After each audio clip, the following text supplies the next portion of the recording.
আসসালামু আলাইকুম আরহামতুল্লাহি ওবারাকাতুহু। এর থেকে সুন্দর কথা আর কি হতে পারে? আল্লাহ বলেন, তুমি আমার কাছ থেকে দূরে চলে যাও, তুমি আমাকে ছেড়ে দাও। তুমি কি ভেবেছ আমি রেগে আছি তোমার উপর? না, আমি আল্লাহ। আমি কথায় কথায় রাগ করি না। আমি তোমার সাথেই থাকি সব সময়, কারণ আমি জানি তুমি ফিরে আসবে।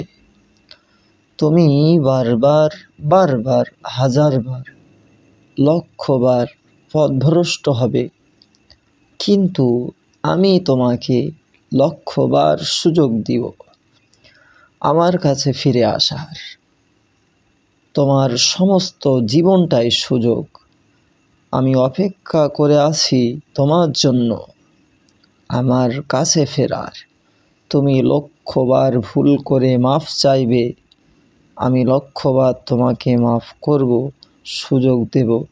আমি আল্লাহ, তোমার সৃষ্টিকর্তা। সুবহানাল্লাহ। কতই না সুন্দর কথা। মহান আল্লাহ পাক রব্বুল আলামিন আমাদেরকে কতই না মহাব্বত করে, কতই না ভালোবাসে, কতই না প্যার করে। সে মহান আল্লাহ পাক রব্বুল আলামিনের সর্বদা খুশি রাজি করাটাই আমাদের কাজ, আমাদের কর্ম। কিন্তু আমরা দুর্ভাগ্যবশত কিছু মুসলমান আছি যে আমার আল্লাহর ইবাদত করি না, আল্লাহর ইবাদত থেকে দূরে সরে আসি। আল্লাহ পাক রব্বুল আলামিন আমাদের সকলকে 5 ওয়াক্ত নামাজ কালাম পড়ার তৌফিক দান করুক। সকলে বলি আল্লাহুম্মা আমিন। ভিডিওটা যদি ভালো লেগে থাকে তাহলে একটা লাইক, একটা কমেন্ট, শেয়ার করে দিও। আর আমার চ্যানেলে যারা নতুন, চ্যানেলটা সাবস্ক্রাইব করে দিও।